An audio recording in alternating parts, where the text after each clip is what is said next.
देश में विश्वासघात की सजा देने वाला कानून कब, इसके बारे में आप क्या कहना चाहेंगे? आपने बड़ा कठिन और ज्वलंत प्रश्न किया।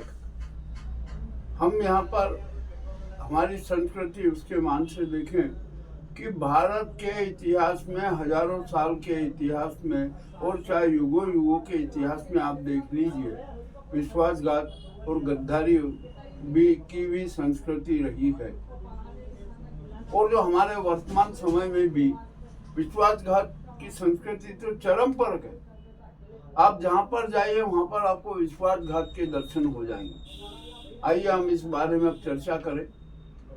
भारत के प्रजातंत्र, जनतंत्र और लोकमत की खुलेआम हत्या हुई। सब मौन रहे, कोई नहीं बोला। आवाजें उठी कि नहीं ये गलत हो रहा है, विश्वासघात हो रहा है, किंतु हमारे न्यायपालिका और अन्यों ने भी कोई ध्यान नहीं दिया और ये सारा क्रम चलता रहा। अब न्यायपालिका में भी बड़ा विश्वासघात की एक रूपरेखा हमारे सामने नजर आती है। ये भी अति घातक है। आप जानते ही हैं कि हर अब तो परिवारों में, समाज में, देश में गद्दारों की और विश्वासघातियों की फौज खड़ी हो गई। हमारी सरकारें दावा करती है कि हमने अपराध नियंत्रण के लिए ये कानून बना दिए, वो कानून बना दिए गए। हम यहाँ पर हम भारत सरकार से और प्रदेश सरकारों से पूछना चाहते हैं कि आप हमें जो हमारी दंड संहिता है, हमारी कानून व्यवस्था है, उसमें यह बात बता दीजिए कि विश्वासघात की सजा क्या है, विश्वासघात की परिभाषा क्या है और विश्वासघात किसे मानेंगे। किंतु इसका कहीं उल्लेख नहीं मिलेगा। मेरा दावा है कि ये विश्वासघात की सजा कहीं पर है ही नहीं। आप जान रहे हैं, माँ बेटे की हत्या कर रही है, बेटा माँ की हत्या कर रहे हैं, बेटा पिता की हत्या कर रहा है, घर बार टूट रहे हैं, पत्नियां पतियों की हत्या कर रही है, पति पत्नियों की हत्या कर रहा है, और सब तरह से हो रहा है। और अब तो बाल अपराध भी ज्यादा बढ़ने लगे। और ये आखिरकार ऐसा होता क्यों है, इसका भी हमें एक रास्ता खोजना पड़ेगा। आइए अब हम ताजा बात करते हैं कि हमारे मुख्य चुनाव आयुक्त राजीव कुमार ने देश के मतदाताओं के साथ कितना बड़ा विश्वासघात किया। वकीलों ने, जनता ने, सबने आवाज लगाई, उन्होंने साक्ष्य दिए, साक्ष्य भी प्रस्तुत किए।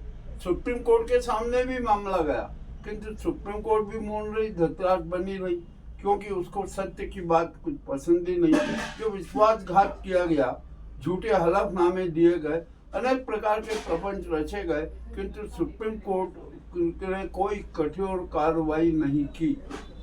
और अब तो हमारे जो event manager PM Modi ji हैं, अमित शाह है, सीतारमन जी हैं, वैष्णव जी हैं, अरे ये जितने भी मंत्री हैं, ये सब क्या कर रहे हैं? कितने बड़े बड़े हादसे हो रहे हैं, कितनी घटनाएं हो रही है। मणिपुर जल रहा है, यूपी में सांप्रदायिक दंगे फैल रहे हैं, सब कुछ हो रहा है, किंतु मौन है। ये जनता के साथ विश्वासघात है। भारतीय संस्कृति, सभ्यता और सनातन धर्म के साथ विश्वासघात है। इसकी तो सजा होना ही चाहिए, मगर सब मौन है। हमारे संविधान में भी ऐसी व्यवस्था करना चाहिए कि जो भी विश्वासघात करेगा उसे कठोर से कठोर आजीवन कारावास की सजा दी जाएगी। अब यहाँ पर एक बात और आती है। मान लीजिए किसी ने विश्वासघात किया, जांच एजेंसी लग गई, जांच करी, पर जांच एजेंसी भी पक्षपातपूर्ण जांच करती है, ये भी तो विश्वासघात है। बराबर, सही। अब इसके लिए भी कौन सजा देगा?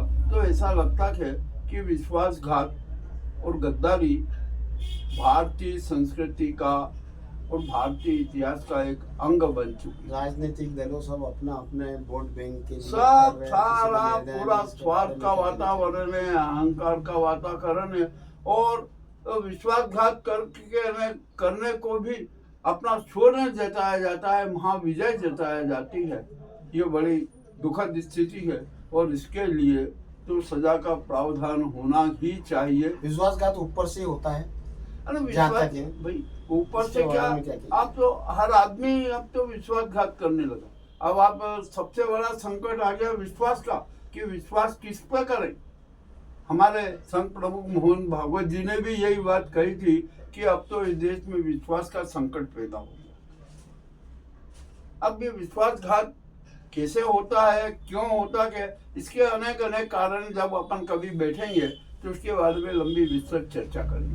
परंतु अभी तो हम ये की बात कहना चाहते हैं कि जो विश्वासघात होता है, गद्दारी होती है, उसके खिलाफ कठोर से कठोर कानून बनना चाहिए। आपका नाम? जैसे अब ग्राउंड रिपोर्ट मुकेश लश्करी, थीम न्यूज चैनल उज्जैन।